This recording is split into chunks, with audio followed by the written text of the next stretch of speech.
Hello viewers, welcome to Hemadri kitchen. ಬಗೆ ಬಗೆಯ ಹೋಳಿಗೆಗಳು ಸೀರೀಸ್ನಲ್ಲಿ ಇವತ್ತು ನಾನು ಗೆಣಸಿನ ಹೋಳಿಗೆ ಮಾಡ್ತಾಯಿದ್ದೀನಿ. ಹೋಳಿಗೆ ಅಂದಮೇಲೆ ಕಣಕ ತಯಾರಿಸ್ಕೋಬೇಕಲ್ವಾ. ನಾನು 2 ಕಪ್ಪು ಮೈದಾ ಹಿಟ್ಟು ತಗೊಂಡಿದ್ದೀನಿ. ಅದನ್ನು ಹೀಗೆ ಜರಡಿ ಮಾಡಿಕೊಂಡು ಅದರ ಜೊತೆಗೆ ಅರ್ಧ ಕಪ್ಪು ರವೆ ಹಾಕ್ಕೊಂಡಿದ್ದೀನಿ, ಅರ್ಧ ಸ್ಪೂನ್ ಉಪ್ಪು ಹಾಕ್ಕೊಂಡಿದ್ದೀನಿ, ಸ್ವಲ್ಪ ಅರಿಶಿನ ಪುಡಿ ಹಾಕ್ಕೊಂಡು ಚಪಾತಿ ಹಿಟ್ಟಿನ ಅದಕ್ಕಿಂತ ಸ್ವಲ್ಪ ತೆಳ್ಳಗೆ ಕಲಿಸ್ಕೊಳ್ತಾ ಇದ್ದೀನಿ. ಇದಕ್ಕೆ ಒಂದು ಅರ್ಧ ಕಪ್ಪು ಎಣ್ಣೆನ ಹಾಕ್ಕೊಂಡು ಚೆನ್ನಾಗಿ ಕಲಸಿ ಪಕ್ಕಕ್ಕಿಡಬೇಕು. ನಾನಿಲ್ಲಿ ಅರ್ಧ kg ಗೆಣಸನ್ನು ತಗೊಂಡಿದ್ದೀನಿ. ಗೆಣಸು ಮಣ್ಣಿನ ಒಳಗೆ ಬೆಳೆಯೋದ್ರಿಂದ ಅದನ್ನು ನೀರಿನಲ್ಲಿ ನೆನೆಸಿ ಚೆನ್ನಾಗಿ ತೊಳ್ಕೊಬೇಕು. ನಾನು ಚೆನ್ನಾಗಿ ತೊಳೆದು ನೋಡಿ ಈ ರೀತಿ ಕಟ್ ಮಾಡ್ಕೊಳ್ತಾ ಇದ್ದೀನಿ. ಗೆಣಸು ಪೋಷಕಾಂಶಗಳು ತುಂಬಿರುವಂಥ ಒಂದು ಸೂಪರ್ ಫುಡ್ ಅಂತ ಹೇಳ್ಬೋದು. ಇದರಲ್ಲಿ beta carotene, vitamin A, fibre ಮತ್ತು ಪೊಟ್ಯಾಷಿಯಂ ಇರೋದ್ರಿಂದ ಇಮ್ಯೂನ್ ಫಂಕ್ಷನ್, ಹೆಲ್ದಿ ವಿಷನ್ ಹಾಗೂ ಡೈಜೆಸ್ಟಿವ್ ಹೆಲ್ತ್ಗೆ ತುಂಬ ಒಳ್ಳೆಯದು. ನಾನಿಲ್ಲಿ ಗೆಣಸಿನ ಹೋಳಿಗೆ ಮಾಡೋದಕ್ಕೆ ಅರ್ಧ kg ಗೆಣಸನ್ನು ತಗೊಂಡಿದ್ದೀನಿ. 1 ಕಪ್ಪು ಬೆಲ್ಲ, ತುಪ್ಪ 2 ಸ್ಪೂನ್ ತಗೊಂಡಿದ್ದೀನಿ, ಕೊಬ್ಬರಿ ಪುಡಿ, ಕೊಬ್ಬರಿನ ತುರಿದು ಇಟ್ಕೊಂಡಿದ್ದೀನಿ. ಅದರ ಜೊತೆಗೆ ಏಲಕ್ಕಿ, ಸ್ವಲ್ಪ 1-2 ಸ್ಪೂನು ಗಸಗಸೆ ತಗೊಂಡಿದ್ದೀನಿ.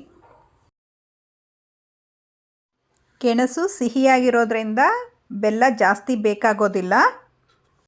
ಗೆಣಸು ಸಿಹಿಯಾಗಿದ್ದರೂ ಇದು ಲೋ ಗ್ಲೈಸಮಿಕ್ ಇರೋದ್ರಿಂದ ಶುಗರ್ ಸ್ಪೈಕ್ ಆಗೋದಕ್ಕೆ ಬಿಡೋದಿಲ್ಲ.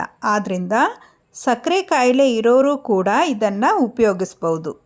ಇದು ನಮ್ಮ ಹಾರ್ಟ್ ಹೆಲ್ತ್ ಮತ್ತು ಬ್ಲಡ್ ಪ್ರೆಷರ್ನ ಮ್ಯಾನೇಜ್ ಮಾಡುತ್ತೆ. ಈಗ ನಾನು ಇಡ್ಲಿ ಪಾತ್ರೆಗೆ ನೀರಿಟ್ಟು ನೋಡಿ ಕುದಿಸ್ಕೊಳ್ತಾ ಇದ್ದೀನಿ. ಇಡ್ಲಿ ಪ್ಲೇಟ್ನಲ್ಲಿ ಸಣ್ಣದಾಗಿ ಕಟ್ ಮಾಡ್ಕೊಂಡಿರೋವಂಥ ಗೆಣಸನ್ನು ಇಟ್ಟು ಮುಚ್ಚಿ ಬೇಯಿಸ್ಕೊಳ್ತಾ ಇದ್ದೀನಿ. ಇದನ್ನು ಒಂದು 5 ನಿಮಿಷ ಬೇಯಿಸ್ಕೊಳ್ಬೇಕಾಗತ್ತೆ. ಗೆಣಸು ಸಾಫ್ಟ್ ಆಗಬೇಕು. ಈಗ ಒಂದು ಪ್ಯಾನ್ ಬಿಸಿಗಿಟ್ಟು ಬೆಲ್ಲನ ಹಾಕ್ಕೊಳ್ತಾ ಇದ್ದೀನಿ. 1 ಕಪ್ಪು ಬೆಲ್ಲ ತಗೊಂಡಿದ್ದೀನಿ. ಆ ಬೆಲ್ಲಕ್ಕೆ 1-2 ಸ್ಪೂನು ನೀರು ಹಾಕಬೇಕು, ಜಾಸ್ತಿ ನೀರು ಹಾಕಬಾರ್ದು. 2 ಸ್ಪೂನ್ ಅಷ್ಟೇ ನೀರು ಹಾಕಿ ಬೆಲ್ಲನ ಚೆನ್ನಾಗಿ ಕರಗಿಸ್ಕೊಳ್ಬೇಕು. ಬೆಲ್ಲ ಕರಗೋವರೆಗೂ ಹೀಗೆ ಕೈ ಆಡಿಸ್ಕೊಂಡು ಬೆಲ್ಲ ಕುದಿ ಬರೋವರೆಗೂ ಹೀಗೆ ಕೈ ಆಡಿಸ್ಕೋಬೇಕು. ಇದು ಪಾಕ ತೆಗೆಯೋ ಅವಶ್ಯಕತೆ ಏನಿಲ್ಲ, ಬೆಲ್ಲ ಕರಗಿದ್ರೆ ಸಾಕು. ನೋಡಿ ಹೀಗೆ ಬೆಲ್ಲ ಎಲ್ಲ ಈಗ ಕರಗಿದೆ. ಈಗ ಇದನ್ನು ಸೋಸಿ ತೆಗೆದಿಟ್ಕೊಳ್ಬೇಕು. ಈಗ ಮೊದಲೇ ಬೇಯಿಸಿಟ್ಕೊಂಡಿದ್ವಲ್ಲ ಗೆಣಸು, ಅದೆಲ್ಲ ತಣ್ಣಗಾಗಿದೆ. ಈಗ ಅದರ ಸಿಪ್ಪೆನೆಲ್ಲ ತೆಗೆದು ಇಟ್ಕೊಳ್ತಾ ಇದ್ದೀನಿ. ಒಂದು ಸಿಹಿ ಗೆಣಸಿನಲ್ಲಿ ನಮ್ಮ ಒಂದು ದಿನಕ್ಕೆ ಬೇಕಾಗಿರುವಂಥ ವಿಟಮಿನ್ ಎ ಸಿಗುತ್ತೆ. ಇದು ನಮ್ಮ ಇಮ್ಯೂನ್ ಸಿಸ್ಟಮ್ಗೆ ತುಂಬ ಅವಶ್ಯಕವಾಗಿದೆ. ಈಗ ಎಲ್ಲ ಗೆಣಸನ್ನು ಸಿಪ್ಪೆ ತೆಗೆದು ಇಟ್ಕೊಂಡಿದ್ದೀನಿ. ಇದನ್ನು ಸ್ಮ್ಯಾಶರಿಂದ ನೋಡಿ ಹೀಗೆ ಎಲ್ಲ ಸ್ಮ್ಯಾಶ್ ಮಾಡ್ಕೋಬೇಕು. ಸ್ವಲ್ಪನೂ ಗಂಟಿರಬಾರ್ದು, ಆ ಥರ ಸ್ಮ್ಯಾಶ್ ಮಾಡ್ಕೋಬೇಕು. ಈಗ ಇದನ್ನು ಮೀಡಿಯಮ್ ಫ್ಲೇಮಲ್ಲಿ ಇಟ್ಕೊಂಡು ಬೆಲ್ಲನ ಅದಕ್ಕೆ ಸೇರಿಸ್ಕೊಳ್ತಾ ಇದ್ದೀನಿ. ಬೆಲ್ಲ ಹಾಕ್ಕೊಂಡು ನೋಡಿ ಹೀಗೆ ಚೆನ್ನಾಗಿ ಕಲಿಸ್ಕೊಳ್ಬೇಕು. ಇದಕ್ಕೆ 2 ಸ್ಪೂನು ತುಪ್ಪ ಹಾಕ್ಕೊಳ್ತಾ ಇದ್ದೀನಿ. ತುಪ್ಪ ಹಾಕ್ಕೊಂಡು ಚೆನ್ನಾಗಿ ಕಲಿಸ್ಕೊಳ್ಬೇಕು. ಜೊತೆಗೆ ಕೊಬ್ಬರಿ ತುರಿನ ಸೇರಿಸ್ಕೊಳ್ತಾ ಇದ್ದೀನಿ. ಕೊಬ್ಬರಿ ತುರಿ ಎಲ್ಲನೂ ಚೆನ್ನಾಗಿ ಹೀಗೆ ಸೇರಿಸ್ಕೊಂಡು ಲೋ ಫ್ಲೇಮಲ್ಲೇ ಕೈ ಆಡಿಸ್ಕೊಳ್ಬೇಕು.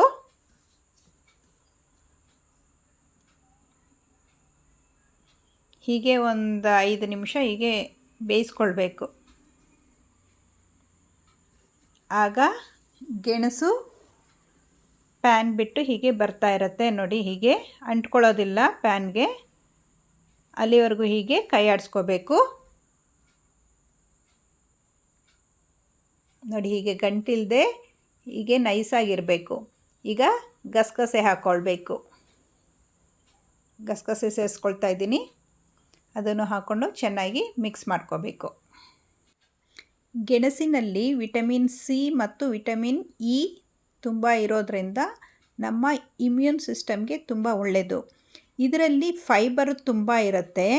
ವೆಯ್ಟ್ ಮ್ಯಾನೇಜ್ಮೆಂಟ್ ಮಾಡೋರಿಗೆ ತುಂಬ ಒಳ್ಳೆಯದು.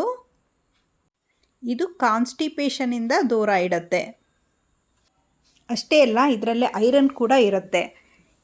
ಇದು ಮಕ್ಕಳಿಗಂತೂ ಒಂದು ಉತ್ತಮ ಆಹಾರ.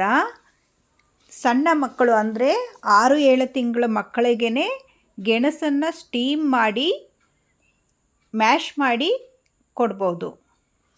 ಮಕ್ಕಳಿಗೆ ಬೇಗ ಇನ್ಫೆಕ್ಷನ್ ಆಗುತ್ತಲ್ವ, ಆ ಇನ್ಫೆಕ್ಷನ್ ವಿರುದ್ಧ ಹೋರಾಡೋದಕ್ಕೆ ಎಲ್ಲ ನ್ಯೂಟ್ರಿಷನ್ಸು ಇದರಲ್ಲಿ ಇರುತ್ತೆ. ಈಗ ಏಲಕ್ಕಿ ಪುಡಿ ಸೇರಿಸ್ಕೊಳ್ತಾ ಇದ್ದೀನಿ. ಈಗ ಇದನ್ನು ತಣ್ಣಗಾಗೋದಕ್ಕೆ ಬಿಡೋಣ. ತಣ್ಣಗಾದ ಮೇಲೆ ಸಣ್ಣ ಸಣ್ಣ ಉಂಡೆಗಳನ್ನು ಮಾಡ್ಕೊಳ್ಬೇಕು. ಈ ರೀತಿ ನಿಮಗೆ ಸಣ್ಣದು ಬೇಕು ಅಂದರೆ ಸಣ್ಣದು ಮಾಡ್ಕೋಬೋದು, ಅಥವಾ ದೊಡ್ಡದು ಬೇಕು ಅಂದರೆ ದೊಡ್ಡ ಹೋಳಿಗೆ ಬೇಕು ಅಂದರೆ ದಪ್ಪ ದಪ್ಪ ಸೈಜಲ್ಲಿ ಉಂಡೆಗಳನ್ನು ಕಟ್ಕೊಳ್ಬೋದು. ನೋಡಿ, ಹೀಗೆ ಹೂರಣನ ಕೈಗೆ ಎಣ್ಣೆ ಸವರ್ಕೊಂಡು ಮತ್ತು ಪ್ಲಾಸ್ಟಿಕ್ ಶೀಟ್ಗೂ ಕೂಡ ಎಣ್ಣೆ ಸವರ್ಕೊಳ್ಬೇಕು. ಈಗ ಹಿಟ್ಟನ್ನು ಸ್ವಲ್ಪ ಹೀಗೆ ತಟ್ಕೊಂಡು ಒಳಗೆ ಹೂರಣ ಇಟ್ಟು ಹೀಗೆ ಫುಲ್ಲು ಪ್ಯಾಕ್ ಮಾಡ್ಕೋಬೇಕು. ಎಕ್ಸ್ಟ್ರಾ ಇರೋ ಹಿಟ್ಟನ್ನು ತೆಗಿಬೇಕು. ನೋಡಿ, ನಾನು ಈ ಸೈಜಲ್ಲಿ ಮಾಡ್ತಾಯಿದ್ದೀನಿ. ನೋಡಿ, ಹೀಗೆ ತಟ್ಕೊಳ್ಬೇಕು, ಸ್ಮೂತಾಗಿ ತಟ್ಟಬೇಕು.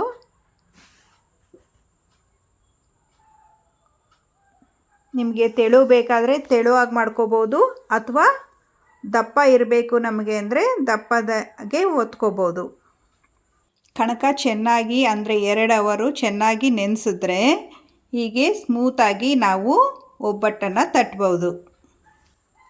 ಈಗ ತವಾನ ಬಿಸಿಗಿಟ್ಕೊಂಡು ಇದನ್ನು ತವಾದ ಮೇಲೆ ಹಾಕ್ಕೊಳ್ತಾ ಇದ್ದೀನಿ. ಈಗ ತವಾಗೆ ಎಣ್ಣೆ ಸವರ್ಕೊಳ್ಬೇಕು. ಈ ರೀತಿ ಮೀಡಿಯಮ್ ಫ್ಲೇಮಲ್ಲೇ ಬೇಯಿಸ್ಕೊಳ್ಬೇಕು.